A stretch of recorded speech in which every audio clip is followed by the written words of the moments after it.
Bonjour, je suis enseignant de l'éducation nationale, en poste dans un collège de l'Académie de Grenoble, et je vais vous présenter le bureau du professeur. C'est un logiciel fonctionnant sur Internet qui permet entre autres d'aider un enseignant du primaire, du collège ou du lycée à évaluer par compétences.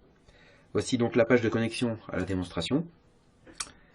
Ce logiciel bureau du professeur permet de représenter une vue de dessus de la salle de classe, avec le bureau de l'enseignant et face à lui, les tables des élèves. Le professeur choisit une classe, par exemple la 3e 1, puis la salle 202 où il enseigne. Voici donc le point fort de l'interface bureau du professeur et que ne propose aucun autre logiciel de validation de compétences. C'est une représentation visuelle de la classe. Vous avez donc au premier rang une table de 3 avec 3 élèves du côté gauche, une table de 3 avec 3 élèves du côté droit, la rangée du milieu, et au fond de la salle, j'ai une table de 2 et une table de 4. Donc vous voyez qu'un enseignant qui change de salle en 204 pour aller par exemple dans une salle de langue, en forme de U, l'interface est très ergonomique puisqu'elle s'adapte.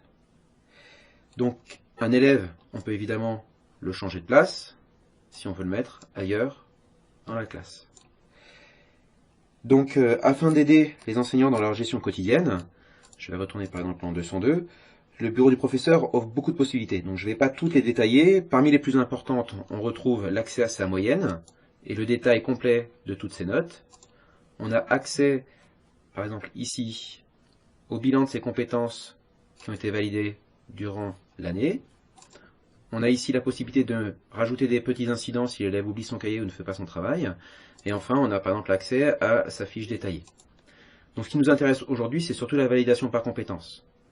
Pour valider par compétences, c'est très simple.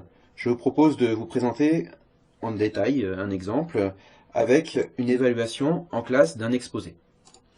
On sélectionne donc le contrôle en question. Pour ce contrôle, vous remarquez qu'il est en rouge. Ça veut dire qu'il y a des compétences qui leur sont affectées. Les compétences, elles sont pré-enregistrées dans l'interface et on peut les importer avec un fichier Excel qu'on peut évidemment modifier à sa guise. Donc c'est par exemple un petit contrôle de compétences. Voici toutes les compétences que j'ai enregistrées pour cette évaluation. Des compétences pour un exposé oral et des compétences pour la fiche. Je choisis cet exemple puisqu'il est utilisé généralement dans à peu près toutes les matières. Donc partons du principe que ces 3 élèves vont passer au tableau sur leur exposé, donc ils vont être évalués sur ces 5 compétences. Imaginons que cet élève prenne la parole, je vais donc éditer les compétences.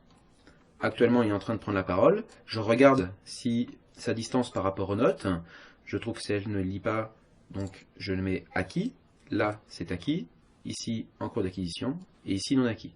Par contre je m'aperçois que cet élève parle très peu fort, je vais donc mettre non acquis pour l'élocution à haute voix. Et je peux faire la même chose pour les autres élèves lorsqu'ils vont passer au tableau. Voyez la rapidité, il n'y a pas besoin d'enregistrer, ça se fait automatiquement. Et l'interface affecte une note. Pourquoi est-ce qu'il affecte une note? Eh bien tout simplement parce qu'il va faire la moyenne de ce qui a déjà été validé. Alors il peut être intéressant par exemple lorsque les 3 élèves ont fini leur exposé de valider d'un coup pour une compétence donnée. Par exemple, s'ils ont correctement géré leur temps. Et bien là, l'interface bureau du professeur permet pour toute la classe, pour cette compétence précise, gestion du temps, de valider toute la classe. On retrouve les 3 petits cochages avec ici, je vais appuyer si je considère que la compétence en question n'est pas acquise, en cours d'acquisition ou acquise. Par exemple, je m'aperçois que les 3 élèves ont bien géré leur temps, sauf Jérém, qui a pris son temps pour faire son exposé et a largement dépassé le temps, donc je vais mettre non acquis. Donc vous voyez que cette interface peut à la fois précisément pour toute la classe faire une compétence, ou bien faire élève par élève, toutes les compétences pour cet élève. Donc l'enseignant fera ensuite la fiche, écriture de grande taille, etc., pertinence du support, il le corrigera à la maison. Et ensuite l'enseignant voudra imprimer un bilan. Pour imprimer le bilan c'est très simple, il suffit d'aller dans les options ici. Alors je ne vous détaille pas toutes les options, notamment ici on peut imprimer le bilan pour cette évaluation. Et l'interface va générer un document PDF. Très simple, il suffit de cliquer dessus. Le document PDF recense la petite grille avec ce qui a été coché. Par exemple, ici, l'élève qui a, donc là, j'ai pas tout évalué, hein, gestion du temps, élocution à haute voix, distance par rapport aux notes, et en fonction de ce qui a été coché, saisit une note. Cette note va donc être importée dans l'interface, ensuite, ici, dans toutes les notes trimestrielles. Bien, voilà un tour d'horizon de l'interface rapide du logiciel Bureau du professeur. Évidemment, pour tout renseignement, n'hésitez pas à me contacter sur le site www.bureauduprofesseur.com. Dans l'espace contact, vous avez ici une feuille de contact qui permet de formuler vos demandes. Voilà, je vous remercie et à bientôt.